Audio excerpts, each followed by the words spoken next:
Little update here. So I would encourage you to watch this. What I've done, I had to change gears here because what I'm finding is I put a level on these windows. I kind of caught it on the last one a little bit where things weren't fitting quite right. So instead of making one box square, what I've done now is I've run a line. I should have done this right from the get-go, but I've run a line from that corner where my top trim plate piece is going to come out all the way across to that corner where my top trim piece has to come out. Checked it with a level to make sure I've got it set right. It's right. Now, what I found on these windows, like I said, is they're not level. So what I've done is I've gone back and I'm cutting each piece, especially the sides, so that it all fits and is squared up for the trim basically when I put that on. So I've got this set in there. This window here is off by over a quarter bubble somehow. So 1/8 of an inch. The other one on the other side is kind of the same way. I was able to fudge it and I'll be able to caulk it, but to cover it. But I don't want to do it that way. I want it right on.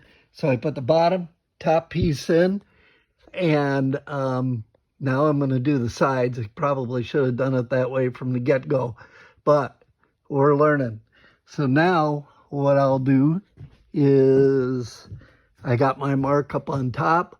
I did make a mark down, and I'm going to double check it so it's relatively straight, and I'll saw to that line, and then that is what'll be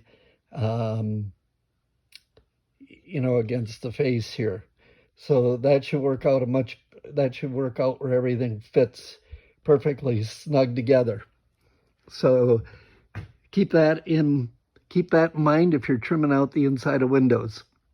All right, hit that like and subscribe button, and glad you hung in there because this is a lot better than the first two, and I'm going to leave the first two behind this so you can kind of see if everything is just perfect, how you can make the box and then just slide it in and shim it and get it nice and square and call it good.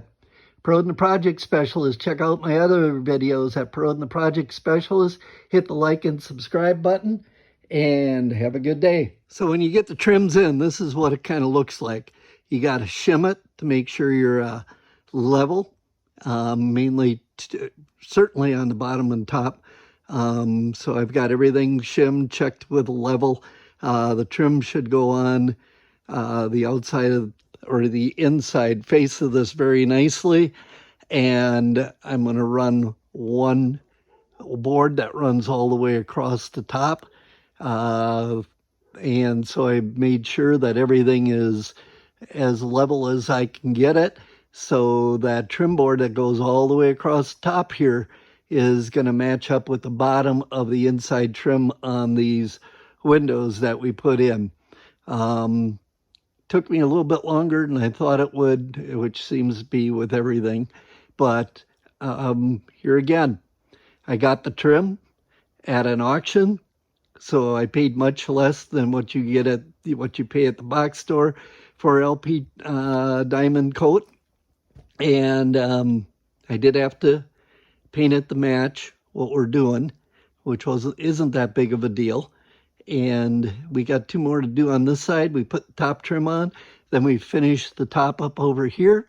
And my goal is to get these 2 ends done so I can get the scaffolding out of here and have a little bit more room to work, which will be nice. Because after we get 2 ends done, all the high stuff is done. With that, hit that like and subscribe button.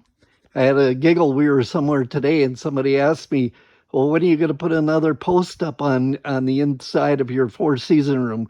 So, Mary, this was for you. Everyone have a good day. Hit that like and subscribe button.